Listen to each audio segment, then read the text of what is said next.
tous. Je voudrais aussi souhaiter à chacun, à chacune, une bonne préparation de la période que nous commençons maintenant, la période que la liturgie de l'Église nous propose comme la fête de l'incarnation de Dieu, la présence de Dieu, Emmanuel, Dieu avec nous. Alors, pendant cette période de 4 semaines qui précède la fête de Noël, nous avons plusieurs lectures qui vont nous introduire, conduire même vers ces mystères de l'incarnation de Dieu parmi l'humanité. Et alors nous sommes bien dans ce dimanche qui ouvre cette période importante. C'est très intéressant à marquer que c'est cette période qu'on appelle l'Avent, c'est cette période de la venue, l'événement qu'on peut dire, qui commence au niveau de l'Église à être célébrée à partir du 4e, 5e siècle. Il sera plutôt introduit vraiment dans la liturgie à partir du 6e, 7e siècle. On commence par une réalité en Europe et après va se développer. Et après, toute l'Église catholique va assumer cette préparation. Et c'est très intéressant de marquer 2 aspects. La première, c'est que nous sommes, cette période liturgique, si nous sommes dans l'Orient et aussi vers l'Europe, nous sommes dans une période où les journées sont beaucoup plus courtes et dans la nuit, les ténèbres prennent beaucoup plus d'espace. Alors la fête veut montrer ce grand événement.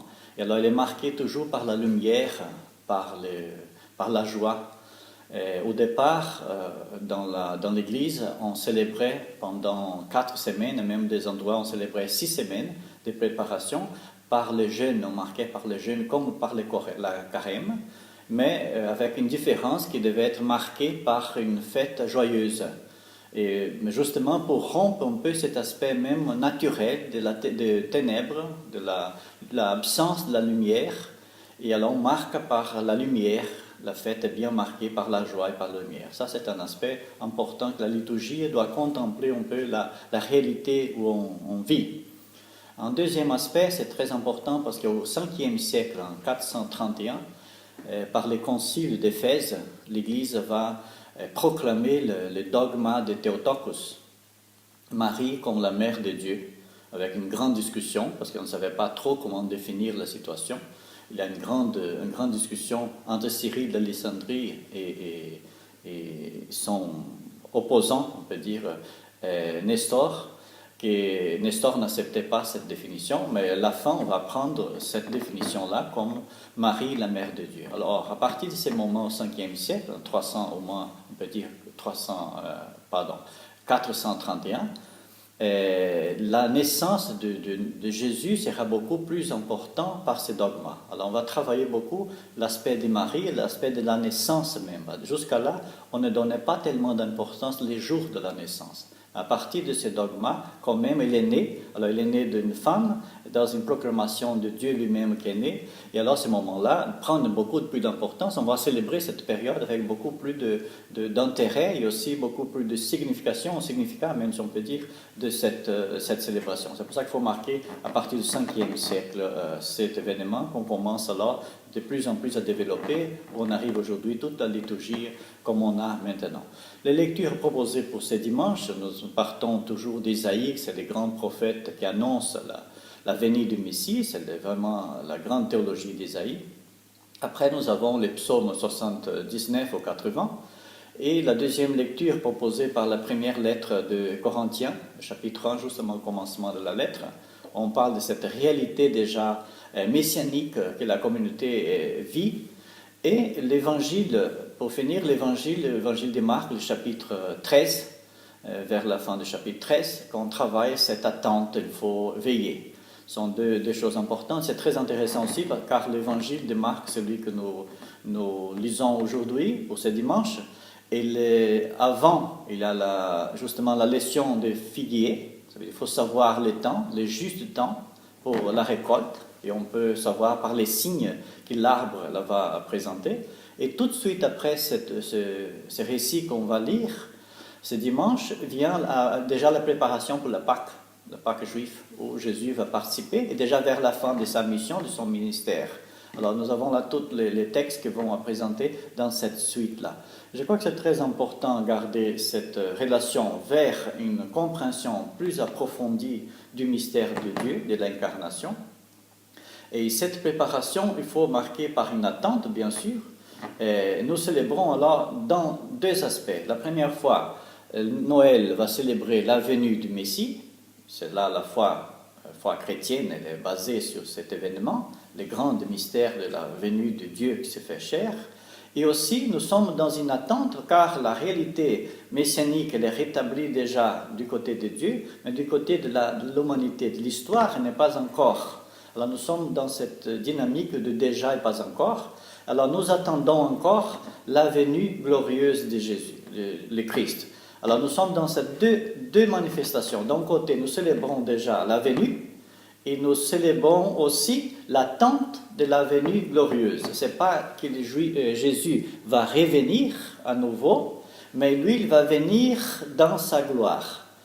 Alors, on peut dire, je crois que la première venue, la venue qui est célébrée, que nous célébrons déjà, qui a bâti la foi chrétienne, c'était une affaire de Dieu. Dieu lui-même, de son côté, a déjà réalisé sa promesse, elle est déjà réalisée. Et la venue glorieuse du Christ, on peut dire que ça dépend de nous. C'est tout un travail à faire, à mettre en pratique, à établir, à créer les conditions pour que les royaumes de Dieu soient établis. Alors ça, je crois que la fête, il faut garder bien cette dimension. C'est une fête où on doit assumer une grande responsabilité de ce que nous croyons, de ce que nous fêtons. Alors, ce n'est pas seulement une fête sans aucune, dans un aspect extérieur, c'est plutôt une fête qu'on doit garder son aspect, sa réalisation vers son intérieur, car nous sommes là dans une attente qui nous est déjà assurée par Dieu, mais qui demande énormément de notre engagement. Alors, rapidement, la première lecture nous parle de Dieu qui est toujours présent. C'est très intéressant parce qu'Ésaïe va affirmer la unicité de Dieu entre, il n'a pas d'autre Dieu, c'est la grande perspective de la foi et qui va mener à l'incarnation. Il va dire aussi, que ça nous aide énormément dans ces temps, tu viens à la rencontre de celui qui pratique la justice avec joie et qui se souvient de toi en suivant ton chemin. Là, je crois que c'est très important, ça c'est un aspect qui nous aide à garder cette attente et nous assure aussi que cette attente, elle est toujours positive. Et à la fin, Isaïe va dire, pourtant, Seigneur, tu es notre Père. Ça, c'est ta grande confiance déposée en Dieu comme le Père, l'unique. Nous sommes l'argile et tu es le potier. Nous sommes tous l'ouvrage de tes mains. Alors ça, c'est la grande liberté, la grande confiance que les croyants doivent poser, et ça suppose cela pour faire la grande célébration de l'attente et de la présence déjà du Messie entre nous.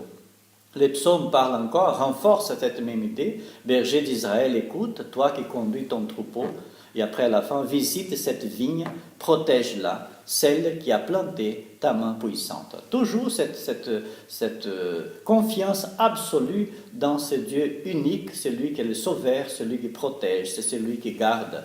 Et c'est lui le potier, nous sommes l'argile. Ça, ce sont deux aspects de base pour la tradition, je crois que l'Église, bien heureusement, pose ces éléments et ces récits-là pour nous encourager.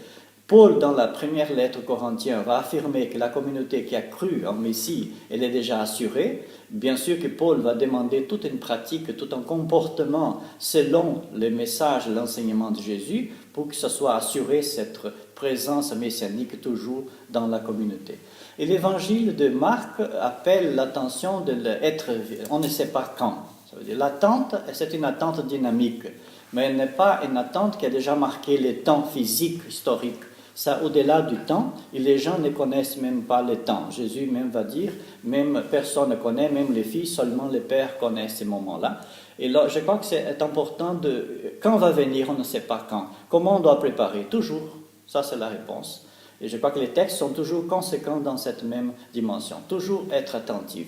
Je voudrais bien, pour marquer cette idée, dans un texte du Talmud de Babylone, le traité Sanhédrin, la page 98a, il a une petite histoire très intéressante, je crois qu'il nous aide à comprendre mieux cette dynamique de l'attente. Et je crois que le Nouveau Testament, le discours qui est présenté ici, ça ne sort pas de cette même compréhension.